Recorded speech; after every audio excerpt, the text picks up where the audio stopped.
حسن سے کیا لینا دینا یار یہ پڑھا لکھا نہیں ہے بھائی، میں نے اس سے کیا ٹیوشن تھوڑی پڑھوانا ہے اپنے بچوں کو؟ یہی کہو گے کہ نہیں کہو گے؟ یار اس میں بدبو کتنی آ رہی ہے، کوئی دولہا بنا کے اسٹیج پہ تھوڑی بٹھانا ہے ہم نے اس کو، یہی کہو گے نا؟ کراچی کے ہوگے تو ابے تبے سے بات کرو گے، آپ پنجاب سے ہوگے تو آپ ساتھ میں کچھ گالیوں کا اس میں.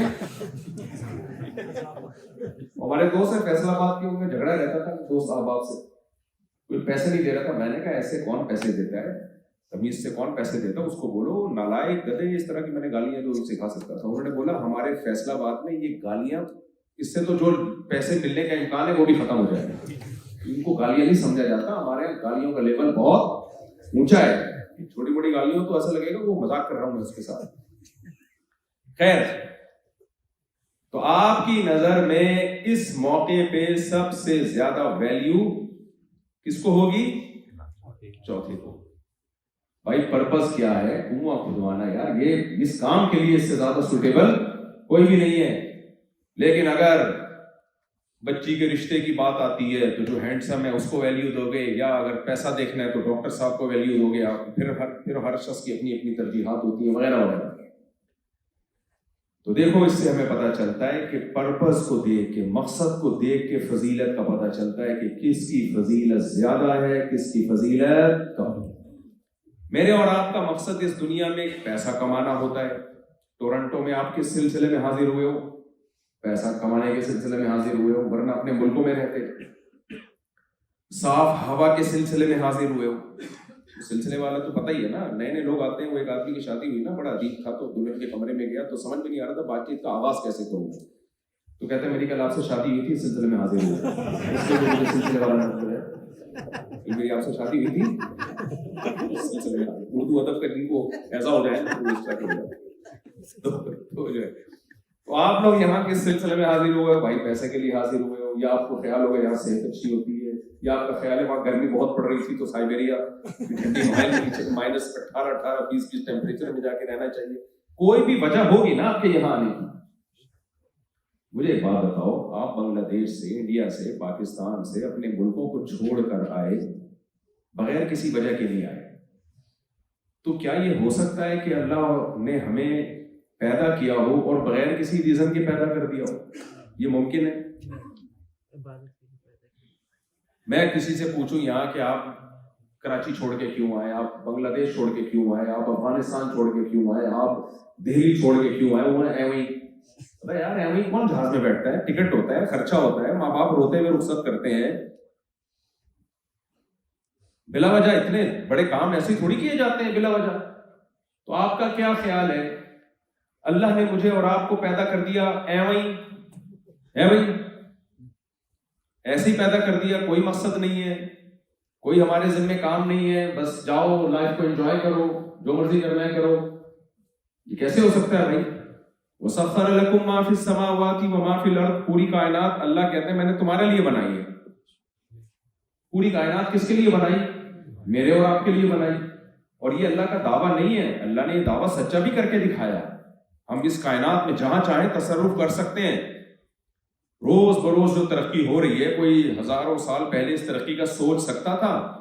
پرانے زمانے کا کوئی شخص آ جائے، اسے آپ بولو کہ بھائی یہاں سے تجھے ہوا میں اڑا کے میں کراچی لے کے جاؤں گا، وہ بولے گا بھائی یہ مذاق کسی اور کے ساتھ کرنا یہ ممکن نہیں ہے. آپ کو چل تیرے ماموں سے میں تیری بات کراتا ہوں کراچی میں، یہاں سے فون پہ بات جا رہی ہے، وہاں سے واٹس ایپ پہ اس کی آڈیو آ رہی ہے، وہ مانے گا ہی نہیں. 6 مہینے اس کو لگیں گے یہ سمجھنے میں. تو یہ پوری کائنات اللہ نے انسان کی خدمت کے لیے لگائی ہے. تو اسی طرح میرے بھائی سب سے بڑی غفلت جو انسان سے ہوتی ہے نا، جو سب سے بڑی غفلت، اللہ پیغمبروں کو کیوں بھیجتا ہے؟ اللہ تعالیٰ سورہ یاسین میں کیا فرماتے ہیں؟ لَقَدْ حَقَّ الْقَوْلُ عَلَىٰ أَكْثَرِهِمْ فَهُمْ لَا يُؤْمِنُونَ. اس سے پہلے کیا آیت ہے؟ یاسین والقرآن الحکیم انک لمن المرسلین علی صراط مستقیم تنزیل العزیز الرحیم لتنذر قوما ما انذر آباؤهم فهم غافلون. مشرکین مکہ بار بار ایک سوال کرتے تھے کہ آپ کیوں پیغمبر ہو، کیوں خدا نے آپ کو پیغمبر کیوں بنایا، کیوں؟ بہت سارے اشکالات ہوتے تھے نا ان میں کہ ایک پیغمبر بنایا کیوں کسی کو بھی، پھر یہ تھا کہ بنانا تھا تو پھر آپ کو کیوں بنایا. یہ اسٹیپ بائی اسٹیپ ان کے سوال ہوتے تھے. جو ان میں بالکل ہی ملحد تھے وہ تو کہتے تھے کوئی پیغمبر نہیں ہے، خدا کو کیا ضرورت ہے کسی کو پیغمبر بنائے. تو اللہ نے بتایا میں اس لیے پیغمبر بناتا ہوں تاکہ وہ میرا پیغام لوگوں تک پہنچائیں اور وہ پیغمبر لوگوں کو غفلت سے نکال دے. سمجھ رہے ہیں؟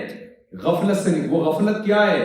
غفلت یہ ہے کہ جس کام کے لیے بھیجا گیا تھا وہ کام بھول نہ جائے. بالکل ایسے ہی ہے، 4 آدمیوں میں سے آپ نے ایک مزدور کی سلیکشن کی کہ یار اس میں نہ حسن و جمال ہے، نہ اس میں کوئی خوشبوؤں کے جھونکے آ رہے ہیں، اور نہ اس کے پاس ایجوکیشن ہے، لیکن جو کام میں نے لینا ہے اس میں یہ سب سے زیادہ یہ اس کام کا اہل ہے. اب وہ کام بھول گیا. آپ نے کہا چل بھائی میں تجھے اتنے پیسے دوں گا، اس کے لیے پانی کا انتظام بھی کیا، آپ نے شربت کا انتظام بھی کیا، شکنجی کا انتظام بھی کیا، کولڈ ڈرنک کا انتظام بھی، چائے بھی سارا لگا دیا. یار یہ بندہ بڑا مجھے قابل بندہ مل گیا ہے کنواں کھودنے کے لیے، 48 گھنٹے میں یہ کنواں کھود کے برابر کر دے گا. تو ایسا ہے کہ اس کو بھوک لگے گی تو کھانا کھلا دینا بیٹا، ایسا نہ ہو کھانا کھانے چلا جائے اپنی نانی کے یہاں. ہمارے یہاں مزدور یہی کر رہے ہوتے ہیں. ایک کسی عورت نے بد دعا دی کسی کو، اللہ کرے تیرے گھر میں مزدور آئے ہیں. بندے نے کہا یار یہ تو دعا ہے، جب مزدور آئے نا تو پتا چلا کہ مزدوروں کا گھر میں آنا وہ نکلتے نہیں ہے. پتا ہے نا آپ کو، مزدور ایک دفعہ گھر میں گھس جائے نا اور ایڈوانس میں پیسے دے دیے وہ گئے کام سے. کبھی نانی کے جا رہا ہوگا، کبھی اس کی پھپھو کا انتقال ہو جائے گا، کبھی چاچی کا. یہ مسئلے کبھی ختم ہی نہیں ہوں گے. اور ہو کیا رہا ہوگا وہ کہیں اور بھی اس نے پروجیکٹ شروع کر دیا. یہ ہم لوگ تو یہی چیزیں دیکھ رہے ہیں. یہاں کا مجھے پتا نہیں ہے یہاں بھی ایسے. اچھا یہاں بھی ایسے یہ کامن مسئلہ. تو آپ کو پتا ہے یہ مزدور بہانہ کر کے کبھی نانی کے یہاں چلا جائے گا، کبھی پھپھو کے یہاں چلا جائے گا، کبھی اس کی بہن کی شادی ہوگی، کبھی فلانے کی شادی ہوگی. یہ جتنے مسائل میں یہ 48 گھنٹے کا کام اگر میں نے اس کے یہ ساری ضرورتیں ادھر پوری نہیں کی تو یہ کام کو فوکس نہیں کرے گا. لہذا اس کی ساری ضرورتیں یہیں پہ پوری کرو. ہمارے ایک دوست تھے بڑے ایگریسو سے جذباتی قسم کے آدمی ہیں. ان کی جب شادی ہوئی تو مجھے کہنے لگے کہ میرے سسرال والوں نے مجھے کہا کہ دیکھو پہلی شب برات جو ہے ہماری بیٹیاں ہمارے گھر پہ گزارتی ہیں، اور پہلی عید اور بقرعید بھی ہماری بیٹیاں ہمارے گھر پہ. اچھا لوگ باہر نکل کے بڑی شو مار رہے ہوتے ہیں ورنہ وہ اندر کے حالات تو نہیں بہتر جاتے. تو مجھے کہتے ہیں میں نے کہا اب اس کی ہر شب برات ادھر ہو. وہ مجھے بتا رہے تھے کہ میرا سسرال پہ رو اب اس کی جتنی شب براتیں کہاں ہوں گی میرے گھر پہ ہوں. میں نے کہا اچھی بات ہے، باہر سب میں بھی ایسے ہی بولتا ہوں. خیر تو مزدور کو آپ نے ساری اس کی جو بنیادی ضرورتیں تھی پوری کر دی. اب وہ اس کو وقت پہ چائے مل رہی ہے، کولڈ ڈرنک مل رہی ہے، کھانا نہاری آ رہا ہے، اس کے لیے بریانی نہاری آ رہی ہے بریانی. وہ کمبخت بھول گیا کہ میرے کام کیا تھا، میں کس سلسلے میں حاضر ہوا تھا. یہاں دولہا ہی بھول جائے کہ میں کس سلسلے میں حاضر ہوا ہوں. دلہن چھوڑ کے بھاگ جائے گی نہیں بھاگ جائے گی. بھائی شادی ہوئی، دولہا گیا دلہن کے کمرے میں، نہ کوئی بات کر رہا ہے، نہ چیت کر رہا ہے، نہ سلام دعا. تو بیگم صاحبہ اس سے پوچھ رہی ہیں ماشاءاللہ اپنا تعارف ہو گیا، مجھے تو یاد ہی نہیں میں کس سلسلے میں حاضر ہوا تھا. بیگم فوراً کھولا لے گی کہ نہیں لے گی؟ کمبخت یہ جو اتنا دھوم دھڑکا ہو رہا ہے اتنے دنوں سے، ولیمے ہو رہے ہیں اور شادیانے ہو رہے ہیں اور منگنیاں ہو رہی ہیں، تو کیا سمجھ رہا تھا یہ فضول میں ہو رہا تھا؟ اور اتنا جہیز تمہارے گھر میں جو ایڈوانس پہنچا دیا گیا ہے، مہر کی باتیں چل رہی ہیں، اور تو کمبخت یہاں آ کے مجھ سے پوچھ رہا ہے کہ میں کس سلسلے میں حاضر ہوں یہاں پہ. ہم اس پہ تو ایک لطیفہ سمجھ کے ہنس رہے ہیں، لیکن خدا کی قسم ہم بھی یہی کر رہے ہیں. اللہ نے ہمیں پیدا کیا، ماں کی چھاتیوں میں دودھ پیدا کر کے بتا دیا کہ تمہارا رب تم سے غافل نہیں ہے.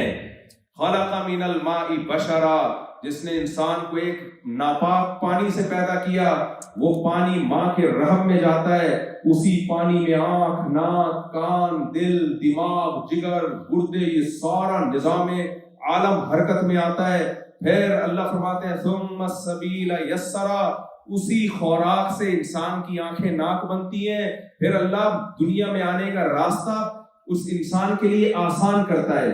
دنیا میں آتا ہے اسے انتہائی محبت کرنے والی ماں ملتی ہے، محبت کرنے والا باپ ملتا ہے، اور جس روٹی سے اس بچے کی آنکھ ناک بن رہی تھی، پیدا ہوتے ہی اس روٹی سے بچے کے لیے ماں کی چھاتیوں میں دودھ بننا شروع ہو جاتا ہے۔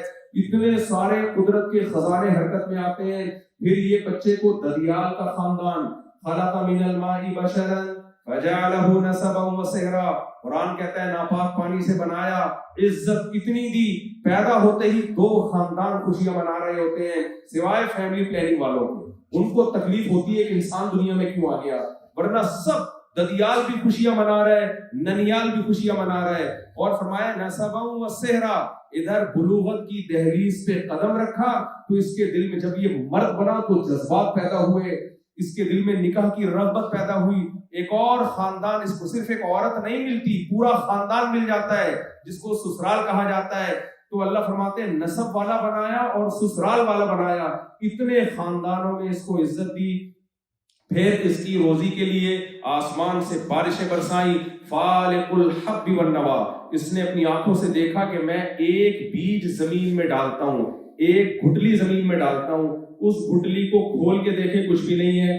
زمین کی عادت ہے جو کچھ زمین کے اندر ڈالا جائے زمین اسے کھا کے ختم کر دیتی ہے۔ لوہا ڈالو گے ختم، پیتل ڈالو گے ختم، پورے انسانوں کو کھا جاتی ہے زمین۔ لیکن اللہ کہتے ہیں میں نے انسان کی خوراک کے لیے بیج میں ایسے سافٹ ویئر انسٹال کر دیے، اس بیج کو جب تم زمین میں ڈالو گے اس سے ایک کوپل نکلے گی، زمین کا سینہ پھاڑ کے ایک درخت نکلے گا، وہ درخت بڑا ہوگا، اس میں پھول پیدا ہوں گے، وہ پھول تتلیوں کو اپنی طرف اٹریکٹ کر کے نر مادہ پھولوں کو ملائیں گے، اس سے پھل پیدا ہوگا، اور اس پھل کے اندر ہر پھل میں وہی گٹلی ہوگی جو تم نے زمین میں ڈالی ہوگی۔ اس طرح سے میں اس انسان کو روزی مہیا کروں گا، آسمان سے بارشیں برسا کے، زمین سے لہلاتے فصلیں پیدا کر کے، اس کے لیے آتاکم من کل ما سألتموہ، تمہاری ضرورت کی ساری چیزیں پوری کروں گا۔ جعل لکم من انفسکم ازواجا، تمہارے لیے جوڑے بنائے اس نے جن سے تمہیں محبت پیدا ہوتی ہے۔ وجعل لکم من ازواجکم بنینا وحفدا، ان بیویوں سے بیٹے دیے، اولاد دی، پھر ان اولادوں کی اولاد، بڑھاپے میں بھی تمہیں تنہا نہیں چھوڑتا، پوتے نواسوں سے تمہاری گودوں کو رنگین کرتا ہوں۔ یہ ساری ضرورتیں اس نے اس لیے دی، پوری کی کہ اس نے مجھے اور آپ کو ایک پرپس دیا تھا، ایک مقصد دیا تھا۔ ہم یہ ساری سہولتوں سے فائدہ اٹھا رہے ہیں اور ہم یہ بھول گئے کہ ہم کس سلسلے میں اس دنیا میں آئے تھے۔ تو میرا خیال ہے میرا اور آپ کا حشر اس دولہے سے زیادہ برا ہونا چاہیے جو دلہن کے کمرے میں جائے اور دلہن سے کہہ رہا ہوں مجھے پتا نہیں کہ میں کس سلسلے میں یہاں حاضر ہوں۔ نہیں آ رہی میرا خیال ہے بات، ابھی نہیں آئے گی، مجھے بھی سمجھ میں آ جائے گی، تھوڑے دنوں بعد آپ کو بھی سمجھ میں آ جائے گی جب ہم اس سلسلے سے نکلیں گے۔ سمجھ میں آ رہی ہے بات؟ ایگزامینیشن ہال سے نکلنے کے بعد رزلٹ اناؤنس ہوتا ہے، ایگزامینیشن ہال میں اناؤنس نہیں ہوتا۔ یہ بہت بڑی بھول ہے میرے بھائی، کافر یہ باتیں کرتا ہے کہ ہم ایویں ہی آ گئے، کوئی مقصد نہیں ہے، کھاؤ پیو لائف کو انجوائے کرو۔ یہ باتیں وہ کر سکتا ہے جو اپنے خرچے پہ کھاتا ہو، اپنے خرچے پہ انجوائے کرتا ہو۔ نہیں آ رہی میرا خیال ہے بات؟ دیکھو آپ کی کمپنی میں کوئی ملازم ہے، تنخواہ بھی آپ دیتے ہو اس کو، گاڑی بھی آپ نے دی، پیٹرول کے پیسے بھی بولو آپ دیتے ہو۔ گھر داماد کی مثال زیادہ اچھی ہے، گھر داماد والی مثال، تو داماد کی مثال میں مزہ، داماد کو ذلیل کرنے میں جو مزہ سسرالیوں کو آتا ہے وہ کسی کو ہمیشہ ذلیل ہونے میں مثال داماد کی دی ہے۔ میں سسرال کو پیار سے اسرائیل کہتا ہوں، پتہ ہے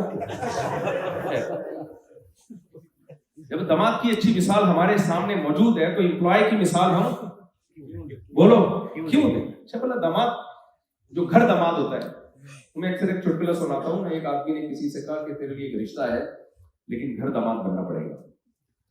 اس نے کہا گھر داماد، بیوی کے خرچے پہ پڑھوں، بیوی کے ٹکڑوں پہ پلوں، اسی کے گھر میں رہوں، یہ بغیرتی قبول ہے۔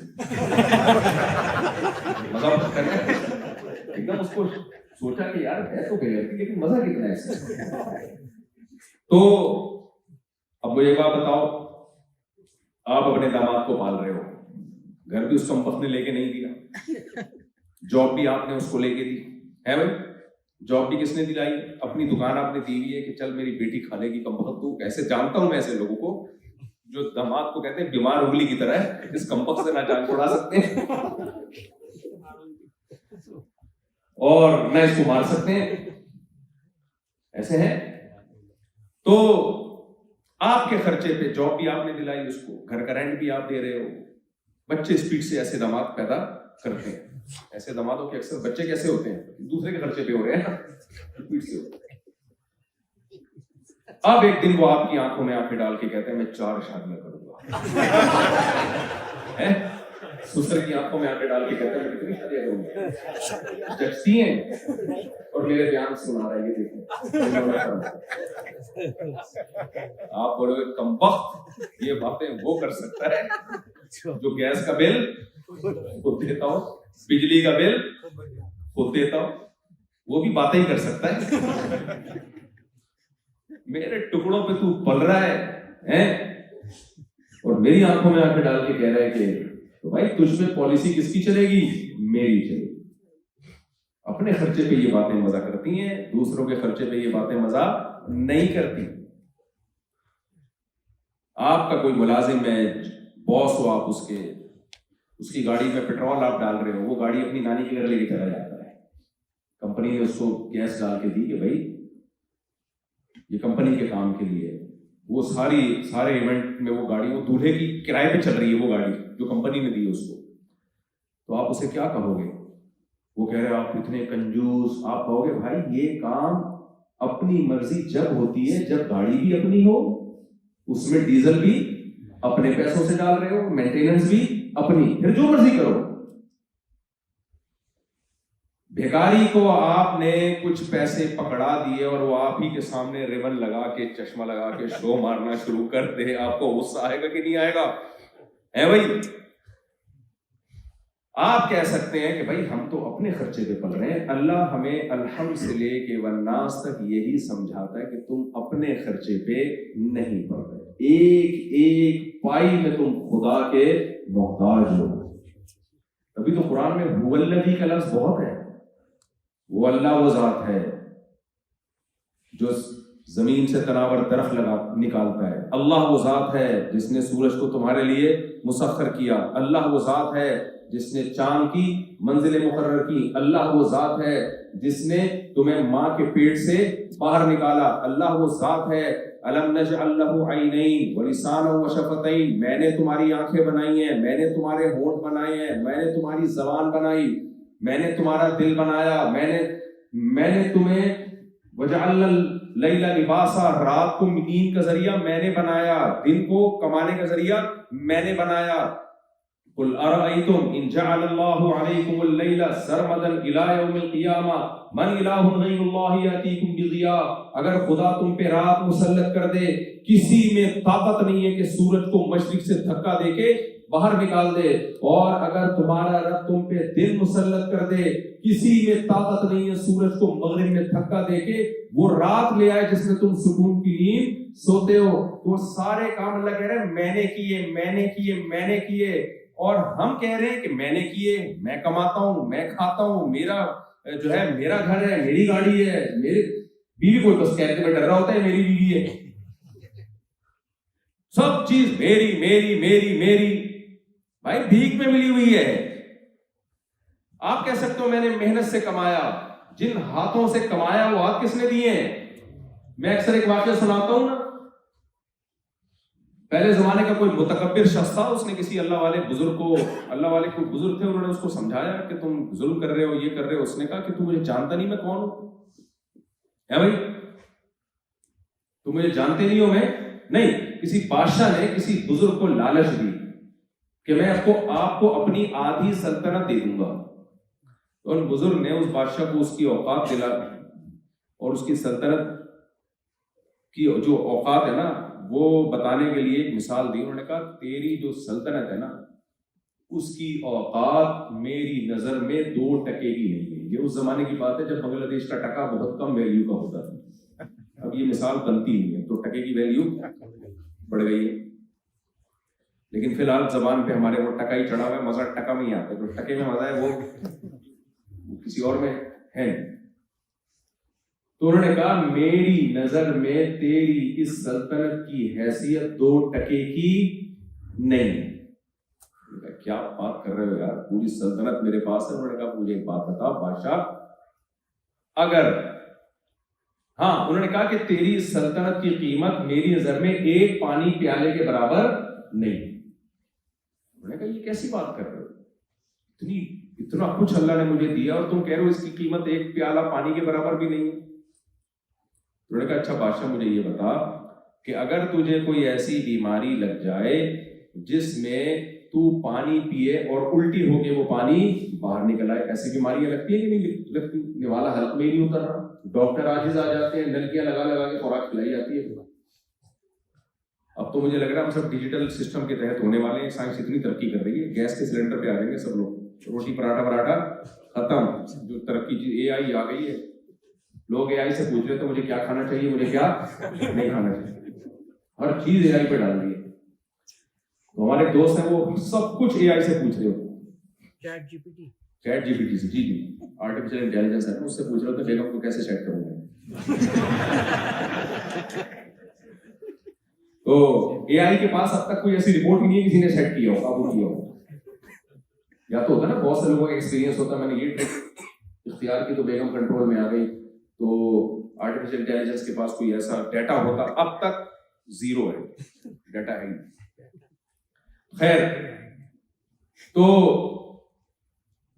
میں کیا کہہ رہا تھا, وہ ہاں پیالے کی مثال دے رہا تھا میں. تو بادشاہ سے انہوں نے کہا, بزرگ نے, کہ دیکھ تجھے پیاس لگ رہی ہے لیکن جب تو پانی پیتا ہے تو وہ سارا پانی الٹی ہو کے نکل آتا ہے.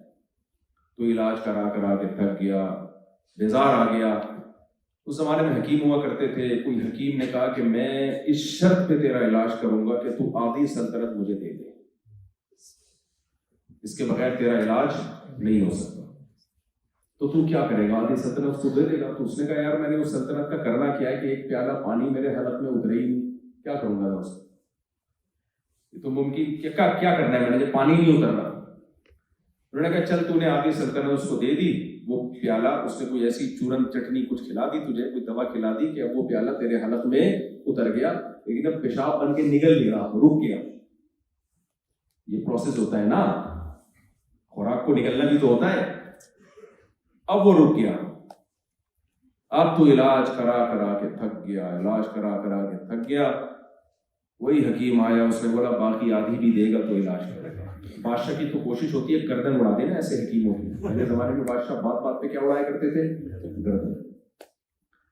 تو لیکن بادشاہ کو یہ خطرہ ہے کہ اسی کی گردن اڑا دی, ایک ہی آپشن بچا ہے میرے پاس علاج کا, وہ بھی کیا ہو جائے گا, ختم.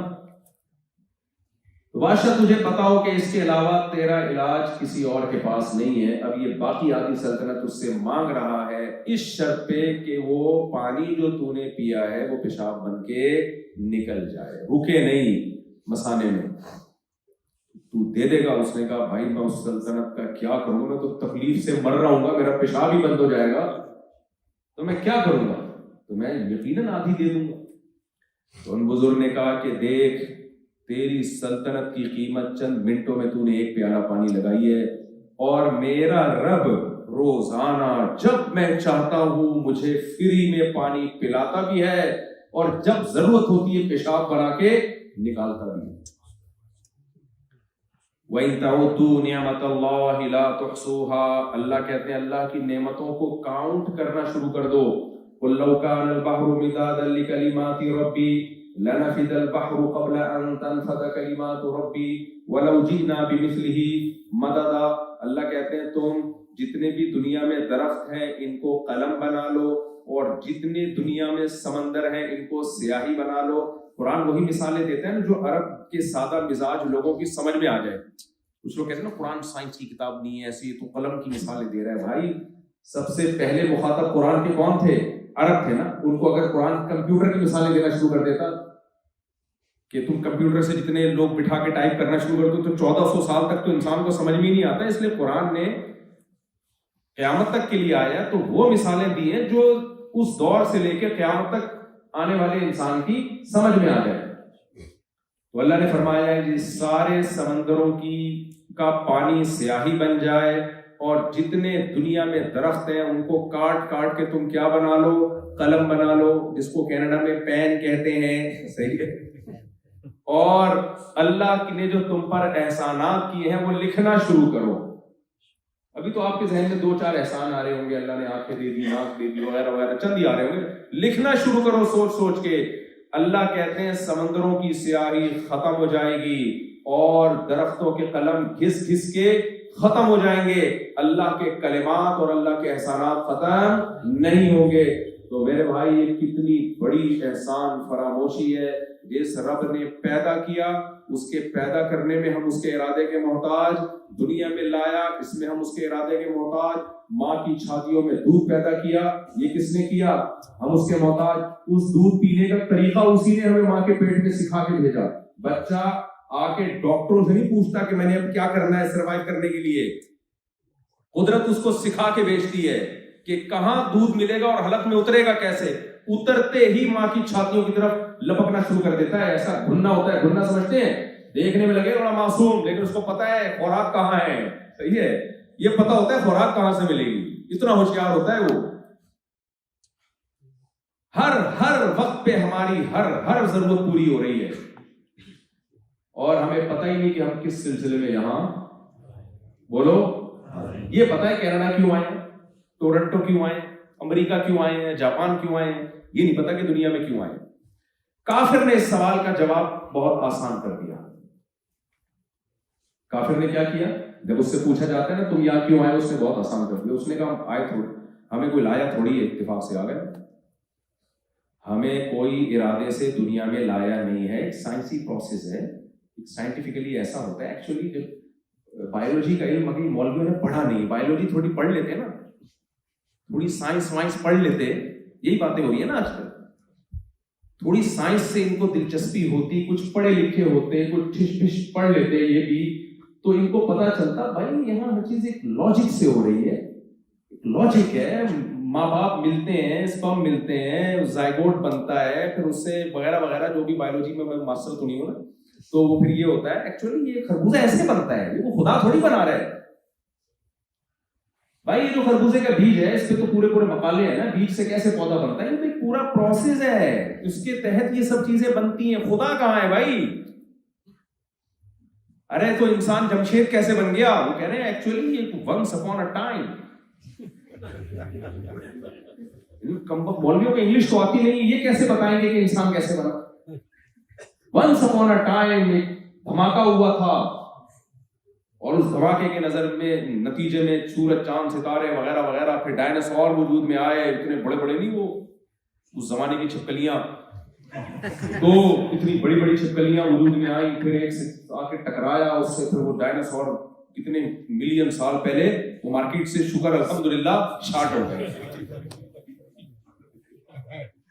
پھر کیا ہوا بھائی؟ تو سائنسی تصرفات ہیں اور یہ آج کی بات نہیں ہے. نبی کریم صلی اللہ علیہ وسلم کے دور میں جب نبی نے بتایا نا تمہیں خدا نے پیدا کیا ہے اور کوئی پرپز ہے، اس کا مقصد ہے، وہ تم سے حساب و کتاب لے گا، اس وقت کے ملحد لوگ بھی یہی باتیں کیا کرتے تھے. ان ہی الا حیاتنا الدنیا نموت ونحیا وما یہلکنا الا الدہر. ارے بھائی یہ سب خود بخود ہو رہا ہے. کوئی زہر کھائے گا تو مرے گا، تو خدا نے تھوڑی مارا ہے، وہ تو زہر نے مارا ہے اس کو. کوئی آگ میں جل گیا تو مر گیا نا. یہ تم کہتے ہو خدا زندگی دیتا ہے، خدا موت دیتا ہے، تو کیا خدا کہاں ہے؟ آگ میں کرنٹ لگے گا تو مرو گے، ہارٹ اٹیک ہوگا تو کیا ہوگا؟ جب تم صبح شام پراٹھے پھوڑو گے بیٹھ کے، کولیسٹرول جمے گا تو اٹیک نہیں ہوگا تو کیا ہوگا؟ بلا وجہ تم نے لوگوں کو بیوقوف بنایا ہے. اللہ ہے جو زندگی دیتا ہے، اللہ ہے جو موت دیتا ہے، اللہ ہے جو ماں کے پیٹ سے باہر نکالتا ہے، اللہ ہے جو ماں کی چھاتیوں میں دودھ پیدا کرتا ہے، اللہ ہے جو بارش. اللہ کہاں بارش برسا رہا ہے بھائی؟ سن لائٹ جب پڑے گی سمندروں پہ تو پانی کی عادت ہے، جب وہ ہیٹ اپ ہوتا ہے تو وہ اسٹیم بن کے ہوا میں جائے گا نا، اوپر جائے گا. میں نہیں سمجھا پا رہا میرا خیال بھائی. یہی کہتے ہیں نا ارے بارشیں اللہ برساتا ہے. بھائی یہ مولویوں نے بیوقوف بنایا، 70 حوروں کے چکر میں تم لوگ کو ڈالا ہوا ہے. دوسرا کہہ رہے ہیں مولویوں نے 70 حوروں کے چکر میں ڈالا ہے تم لوگوں کو. تو بھائی جب سن لائٹ پڑے گی سمندر پہ تو سائنس کیا کہتی ہے؟ پانی بھاپ بن کے اوپر جائے گا کہ نہیں جائے گا؟ یہ تو سائنس ہے. یہ کیا ہے؟ سائنس. مولویوں نے سائنس پڑھی ہوئی ہوتی ہے تو اوٹ پٹانگ باتیں کہ اللہ بارش برسا رہا ہے اور اللہ جو ہے وہ دانے کو پھاڑتا ہے جس سے تناور درخت نکلتا ہے. بھائی بایولوجی تھوڑی سی پڑھ لیتے. جب یہ پانی اوپر کی طرف جاتا ہے تو ہوا چل رہی ہوتی ہے تو ہواؤں کی وجہ سے پھر وہ ویکیوم بنتا ہے تو پھر وہ ادھر کو بادل جاتے ہیں پھر وہ وغیرہ وغیرہ وغیرہ وغیرہ. پوری سائنس نا, اگر میں سائنسدان ہی ہوتا تو پھر میں اتنی یونیورسٹی میں نہ پڑھا رہا ہوتا. باقی تفصیل آگے سائنسدانوں سے پوچھ لینا. سمجھ میں آ رہی ہے بات کہ نہیں آ رہی ہے؟ تو یہ تو سارا لاجک کے تحت ہو رہا ہے. ہاں مولوی ہوگا تو ان لاجیکل باتیں کرے گا, جن چڑیل بھوت کی باتیں کرے گا, وہ برکت کی بات کرے گا. انشاءاللہ کہنا بہت ضروری ہے. اللہ نے چاہا تو بھائی شادی ہو جائے گی, ورنہ وہی مثال دوں گا جو آپ لوگ کو دلچسپی ہے نا. یہ اللہ نے چاہا کیا ہوتا ہے یار, کسی بھی چیز کے اسباب ہو تو کام ہوتا ہے, اسباب نہیں ہو تو کام نہیں ہوتا. اس لیے اکثر میں دیکھتا ہوں تو کمنٹس لوگوں کے آ رہے ہوتے ہیں, یہ جتنے مذہبی لوگ ہیں ان لاجیکل باتیں کرتے ہیں. کون سی باتیں کرتے ہیں؟ کہتے ہیں برکت کیا ہے؟ 10 روپے کا مطلب 10 روپے, 20 روپے کا مطلب 20 روپے. برکت کیا ہے؟ کہتے ہیں حلال کماؤ گے تو برکت ہوگی. تو پھر زرداری صاحب سے استغفر اللہ, پھر وہ غلطی سے مثال دینا تو میرے منہ سے غلطی سے غلط چیزیں نکل جاتی ہیں. مطلب یہ کہ پھر وہ صدر کیسے بن گیا؟ اگر برکت تھی تو صدر بنے ہے نا. کیا حج عمرے کی ویکینسی سے کمایا ہے؟ حلال ذبیحہ بیچ کے کمایا ہے جو صدر بن گئے؟ برکت بیچارے موچی کو دیکھ لو جا کے, سارا دن حلال کماتا ہے, ساری زندگی چٹائی پہ گزر جاتی ہے. اور یہ مولویوں نے ڈالا ہے چکر میں حلال کماؤ گے تو برکت ہوگی. بھائی برکت تو ہمیں حرام میں نظر آ رہی ہے. کیا خیال ہے, اس سے زیادہ کوئی برکت کی مثال بن سکتی ہے؟ میں دوبارہ دہراؤں گا نہیں, وہ سوچ لیں آپ پرانی. وہ میں ایڈٹ کروا دیتا ہوں.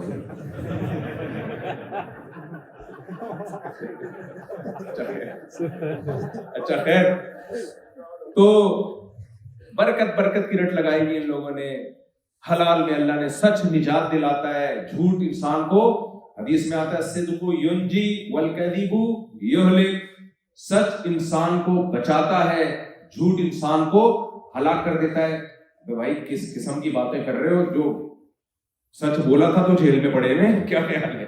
جھوٹ بولتے تو باہر گھوم رہے ہوتے. 20 مثالیں ہمارے سامنے. تو لوگ کہتے ہیں یہ مولوی لوگ ان لاجیکل باتیں بہت کرتے ہیں. سن لائٹ جب پڑتی ہے نا, یہ کہتے ہیں بارش اللہ کی رحمت ہے. بارش اللہ کی رحمت کہاں سے ہو گئی؟ معاذ اللہ نقل کفر نباشت. ایسا نہ ہو میرا یہ کلپ پڑھ کے مصیبت کھڑی کر دے میرے لیے. بھروسہ نہیں ہے لوگوں کو, اس لیے 3 دفعہ نعوذ باللہ کہنا پڑتا ہے, پھر کوئی بات کہتا ہوں. تو بھائی سن لائٹ جب پڑے گی سمندر پہ تو ہیٹ کی وجہ سے پانی اوپر جائے گا, اور پھر ہوائیں جس سمت کو ہوں گی اس سمت کو پانی کو لے کے جائیں گی. جب وہ بھاری ہوگا تو نیچے گرے گا, اور پھر حسن اتفاق ہے کہ وہ زمین میں محفوظ بھی ہوگا, اور پھر انسان پیے گا بھی. تو اسی سے انسان کی زندگی ہے. یہ سارے کام ایک لاجک اور سائنس کے اور فزکس کے اصولوں کے تحت ہو رہے ہیں. تو اس میں خدا کا معاذ اللہ کوئی کردار بولو نہیں. سمجھ میں آ رہی بات کہ نہیں آ رہی ہے؟ تو میں اکثر, ابھی میں نے یونیورسٹی میں ایک مثال دی ہے, جو میرے پرانے لوگ ہیں نا وہ اس مثال سے بور ہو چکے ہوں گے, لیکن مثال ہے بڑی خاندان. یہ مثال کیا ہے بڑی خاندان. اس لیے میں نہیں بور ہوتا اس مثال کو بار بار دیکھتے ہوئے. وہ ایک صاحب کہنے لگے نا کہ گاڑی کے ایکسلریٹر پہ پاؤں رکھو تو چلتی ہے, بریک پہ پاؤں رکھو تو رکتی ہے. تو خدا کہاں ہے؟ کیا خیال ہے بھائی؟ خدا کو تو ہم جب مانے ایکسلریٹر پہ پاؤں رکھو تو رکے, وہ روک دے, اور بریک پہ پاؤں رکھو تو وہ چلا دے. تو ہر کام اس کائنات میں ایک لاجک کے تحت ہو رہا ہے. ہر چیز کا کوئی نہ کوئی سبب ہے. سائنسدان بتاتے رہتے ہیں یہ اس لیے ہوا, یہ اس لیے ہوا, یہ کیوں مرے, یہ اس لیے مر گئے تھے, یہ پیدا کیوں ہوئے بھائی اس لیے, یہ پروسیس ہوگا تو پیدا ہی ہونا ہے. ہم لوگ کس سلسلے میں پیدا ہوئے بھائی دنیا میں؟ کیوں بچے ہوئے ہم زندہ؟ کھانے کو مل رہا ہے, نہیں ملے گا تو ہم کیا ہوں گے؟ مر جائیں گے. تو یہ تو سارا لاجک کے تحت ایک کام ہو رہا ہے. تو انسان بھی اسی طرح وجود میں آیا. ایک سیل تھا, پھر وہ جو ڈارون کی تھیوری ہے کہ پھر ہوتے ہوتے ہوتے ہوتے جمشید بن گیا. سمجھ میں آ رہی ہے بات؟ یعنی ڈارون کی نظر میں جو زندگی کی جو ارتقاء کا جو آخری فرد ہے نا وہ جمشید ہے. یعنی جمشید جیسے لوگ. اب مجھے نہیں پتا ایوالو ہو کے اس سے آگے ہم کیا بنیں گے. ڈارون صاحب یہ بول کے چلے گئے.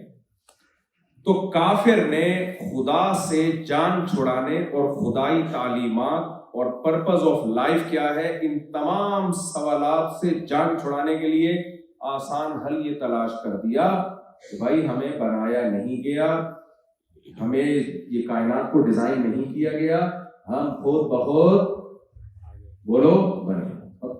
قصہ ہی ختم. اس کی مثال ایسے ہی ہے، وہی داماد کی مثال لے لیتے ہیں دوبارہ، اس کو دوبارہ ذلیل کرتے ہیں. صحیح طرح ذلیل ہوا نہیں. آپ نے اس کو کہا کہ بھائی تو اپنے خرچے پہ نہیں ہے، گیس کا بل میں دے رہا ہوں، بجلی کا بل میں دے رہا ہوں. وہ کہے نہیں، یہ آٹومیٹیکلی ایک سسٹم لگا ہوا ہے، یہ ایک سسٹم ہے. میرے ابا انسٹال کر کے گئے تھے کہ میں جس گھر میں جاؤں گا اس کا بل آٹومیٹیکلی پے ہو جائے گا. تو آپ مزید ذلیل کرو گے کہ نہیں کرو گے اس کو؟ میرے بھائی اللہ نے قرآن میں اس کا انکار نہیں کیا کہ یہ سسٹمیٹک نہیں ہے سب کچھ. قرآن کہتا ہے اس کا سسٹمیٹک ہونا خدا کے وجود کی دلیل ہے. خدا نہ ہوتا تو سسٹم نہ ہوتا. دیکھو یہاں ٹورنٹو میں سسٹم ہے یا نہیں ہے؟ اس سے پتہ چلتا ہے کوئی گورنمنٹ ہے، کوئی حکومت ہے. برف زیادہ گرتی ہے، آ جاتے ہیں اس کو اٹھانے کے لیے. اگر گورنمنٹ نہ ہوتی، جنگل ہوتے، کوئی حکومت ہی نہ ہوتی تو کوئی برف اٹھانے آتا؟ ہیٹر لگے ہوئے ہیں یہاں پہ. آپ کہیں یار، میں کہوں کہ یار کسی نے ہیٹر لگایا تھا، کہ ہیٹر ویٹر کیا گرمی. میں کہوں یار کوئی ہے جو خیال کر رہا ہے مسجد کی مینجمنٹ میں کہ یہاں اتنی مائنس ٹیمپریچر میں آپ لوگ جو ہے وہ بڑے آرام سے بیٹھے ہوئے ہیں. کیا آرام سے کیوں بیٹھے؟ ہیٹر ہے، پیچھے گیس کا نظام ہے، وہاں سے چولہے لگے ہوئے ہیں، وہ گرم ہو رہی ہے، گیس نکل رہی ہے یا پانی گرم ہو رہا ہے اس سے. انتظامیہ کہاں بھائی؟ ہر چیز کیا ہے؟ سسٹمیٹک ہے. تو انتہائی اعلیٰ درجے کی حماقت ہوگی کہ نہیں ہوگی بھائی؟ سسٹمیٹک ہونا یہ اس بات کی دلیل ہے کوئی سسٹم بنانے والا ہے. بنانے والا نہ ہوتا تو چیزیں سسٹمیٹک نہ ہوتی. یہ کیا بات ہے؟ سورج ایک ہی ٹائم پہ وائٹامن ڈی بھی دے رہا ہے آپ کو، ایک ہی ٹائم پہ اتنی بارشیں بھی برسا رہا ہے جو زمین میں حیات کے لیے کافی ہیں. انہی بارشوں سے بیسیوں کام لیے جا رہے ہیں، زمین کو تربی کیا جا رہا ہے. انہی بارشوں سے تناور درخت بھی پیدا کیے جا رہے ہیں، انہی سے آم، کیلے، انگور، خربوزے بھی انہی بارشوں سے پیدا ہو رہے ہیں. وہی بارش کا پانی زمین میں جاتا ہے تو بہت نیچے نہیں جاتا. قل ارأیتم ان اصبح ماؤکم غورا فمن یأتیکم بماء معین. اللہ کہتے ہیں اگر سسٹم نہ ہوتا تو پانی زمین میں جاتا، گریوٹی کی وجہ سے جاتا ہی رہتا. جتنا مشکل پیٹرول نکالنا ہوتا اس سے زیادہ مشکل پانی نکالنا ہوتا. میں نے سسٹم ایسا بنایا ہے پیٹرول تو نیچے جائے گا، پانی ایک جگہ پہ جا کے رک جائے گا تاکہ تمہارے لیے اس پانی کو نکالنا آسان ہو. اور یہ سارا سسٹم میرا بنایا ہوا ہے کہ آم کی گٹلی تم زمین میں ڈالتے ہو، تناور درخت پیدا ہوتا ہے، پھول پیدا ہوتے ہیں، ہر چیز ہے سسٹمیٹک. لیکن کیا خاندانی سسٹم ہے؟ اس پھول سے پھل پیدا ہوتا ہے اور اس پھل میں ہر ایک پھل میں وہی گٹلی جو تم نے زمین میں ڈالی تھی تاکہ قیامت تک آم پیدا ہونے کا یہ سیٹ اپ چلتا رہے. چاند کی منزلیں طے کر دی. الشمس ينبغي لها ان تدرك القمر ولا الليل سابق النهار.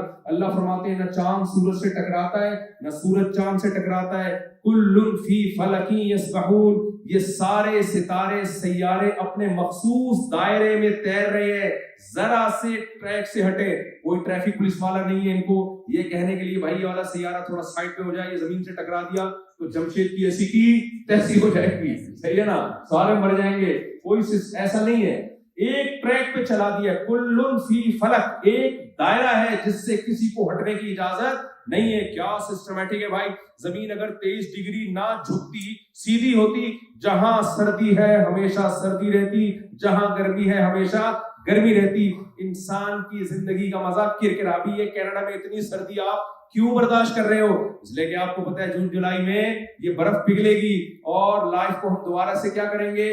انجوائے کریں گے. سمجھ میں آ رہی ہے بات؟ اس چکر میں سردی برداشت ہو جاتی ہے. زمین اگر 23 ڈگری نہ جھکی ہوتی تو سرد علاقے سرد رہتے، گرم علاقے گرم، اور گرم علاقے اتنے گرم رہتے کہ چولہے پہ آپ کو کھانا گرم کرنے کی ضرورت نہیں ہو، آپ خود گرم ہو جاتے، آپ خود پک جاتے اس میں.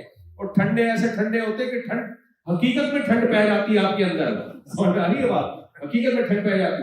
ایسا سسٹم بنایا 23 ڈگری سے نہ زیادہ جھکایا نہ 23 ڈگری سے کم جھکایا, اور سورج سے اس کا فاصلہ بھی تھوڑا زیادہ ہو جاتا تو بھی سردی سے مر جاتے, تھوڑا قریب ہو جاتا ٹکے کباب بن جاتے ہمارے. سمجھ آ رہی ہے بات؟ ایسا سسٹمیٹک بنایا ہر چیز کو, سورج کو ایک فاصلے پہ رکھا, ہر چیز میں ایسا خاندانی سسٹم بنا دیا اس نے.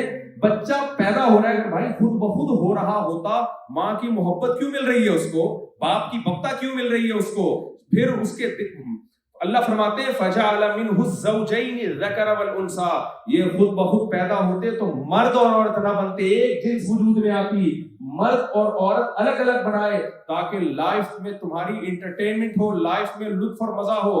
عورت مرد کی طرف مائل ہوتی ہے اس کی مردانگی دیکھ کے, مرد عورت کی طرف مائل ہوتا ہے اس کی نسوانیت دیکھ کے, ان دونوں میں محبت ہوتی ہے, خاندان پریوار وجود میں آتا ہے. یہ سب کچھ اگر سسٹمیٹک نہ ہوتا تو کچھ بھی وجود میں نہیں آتا. سو سسٹمیٹک ہونا خدا کے وجود کی دلیل ہے, خدا کے انکار کی دلیل نہیں ہے. سمجھ میں آ رہی ہے کہ نہیں آ رہی ہے؟ سائنس پڑھنے سے آدمی کھوپڑی ٹھیک ہی استعمال کرے گا تو سائنس خدا کے دلیل. ابھی جو امام صاحب نے آیتیں تلاوت کی ہیں عشاء کی نماز میں, سورہ آل عمران کی تھی نا, ان فی خلق السماوات والارض واختلاف اللیل والنہار لآیات لأولی الالباب الذین یذکرون اللہ قیاما وقعودا وعلی جنوبہم وَيَتَفَكَّرُونَ فِي خَلْقِ السَّمَاوَاتِ وَالْأَرْضِ. دنیا میں جتنے مذہب ہیں اسلام کے علاوہ غور کرنے سے روکتے ہیں آپ کو. سمجھ میں آ رہی ہے بات؟ مذہبی رہنما نے جو کہہ دیا وہ پتھر پہ لکیر. آپ پوچھو کسی سے, کسی بھی مذہبی رہنما سے, بھائی یہ تو مجھے سمجھ میں نہیں آ رہا, کہیں نہیں مذہب کی باتیں سمجھ میں آنے والی نہیں ہوتی, ابھی تم بچے ہو. لیکن قرآن بالکل اس کے الٹ. قرآن جگہ جگہ کہتا ہے افلا تعقلون, عقل سے کام کیوں نہیں لیتے, افلا تتفکرون, غور و فکر بولتے کیوں نہیں ہو یار, جملہ تم مکمل کرو نا, غور و فکر کیوں نہیں کرتے, افلا یتدبرون, تدبر سے کام کیوں نہیں لیتے. آپ کہہ سکتے ہو یار جو سائنس پڑھتے ہو تو خدا سے دور ہو جاتے ہیں, اس لیے ہمیں کائنات میں غور و فکر نہیں کرنا چاہیے. اللہ کہتا ہے کائنات میں غور و فکر کیوں نہیں کرتے ہیں بھائی, غور و فکر کیوں نہیں کرتے؟ اس لیے کہ غور و فکر کرنے کے دو طریقے, ایک طریقہ وہ ہے جو آپ کو خدا سے دور کر دے, ایک طریقہ وہ ہے کہ وہی آپ کو خدا کے قریب کرے گا. قرآن ساری اس کائنات کی مثالیں دیتا ہے اللہ کو ثابت کرنے کے لیے, غور و فکر کا حکم دیتا ہے. اس لیے کہ اللہ کو پتہ ہے میں نے کائنات بنائی ہی اس لیے تاکہ اسے دیکھ کے لوگوں کو میری قدرت پہ بھی یقین آئے, میرے احسانات پہ بھی یقین آئے, پھر میری باتیں مانیں گے یہ. لیکن اگر جہالت کا چشمہ لگا کے دیکھو, شہوت پرستی کا چشمہ لگا کے دیکھو, تو پھر کائنات میں غور و فکر خدا سے دور کر دے گا. سمجھ میں آ رہی بات؟ اگر شہوت پرستی کا کیا مطلب ہے؟ آپ کو پتا ہے کہ اگر میں نے صحیح طرح سے غور کیا تو میں خدا تک پہنچوں گا, پھر مجھے خدا کو ماننا پڑے گا. آپ مجھے ایک بات بتاؤ, دنیا میں سارے رشتے ایک جیسے ہوتے ہیں یا رشتوں میں فرق ہوتا ہے کہ نہیں ہوتا؟ مثال کے طور پر جمشید نے آپ کو بولا یار ذرا پانی لے کے آ, پہلے سلیم کی شامت آئی ہوئی تھی, پھر وسیم کی آئی, جمشید چل رہا ہے مارکیٹ میں, کوئی جمشید ساتھ بیٹھے ہیں تو کیس کی معذرت. میں وہی مثالیں دیتا ہوں جو کامن چل رہی ہے نا سوسائٹی میں. آپ نے جمشید کو بولا پانی پلا, جمشید نے بولا جا کے خود اٹھ کے پی لے, تو آپ بولو گے یار یہ کیسا آدمی ہے, دوسرا کہے گا تو پی لینا, تیری بھی تو دو ٹانگیں ہیں, جمشید تو خود کیوں نہیں پی لیتا. بات معقول ہے بھائی, دونوں میں رشتہ ہے کہ انسانیت کا رشتہ ہے. پلا دے اچھی بات ہے, تھینک یو, نہیں پلائے کوئی بات نہیں, غصہ کرنے کا آپ کو حق بولو نہیں ہے. یا جمشید نے آپ سے کہا کہ 6 انڈے لیتے ہوئے آنا, جب واپس آؤ گے تو 6 انڈے لے آؤ, آپ نے کہا میں نہیں لا رہا, کوئی غصے کی بات نہیں. بیگم نے بولا سنیے باہر جا رہے ہیں, کتنا برا لگتا ہے نا آدمی کو یہ سنیے کا لفظ, لگتا ہے ایسا کہ بہت ہی میٹھی سی بات نکلنے والی ہے. سنیے, آدمی اسی وقت کانپنا شروع کر دیتا ہے, پتہ نہیں کیا نکلے گا زبان مبارک سے. آپ جا رہے ہیں واپسی پہ 6 انڈے لیتے ہوئے آئیے, کہتا ہے یار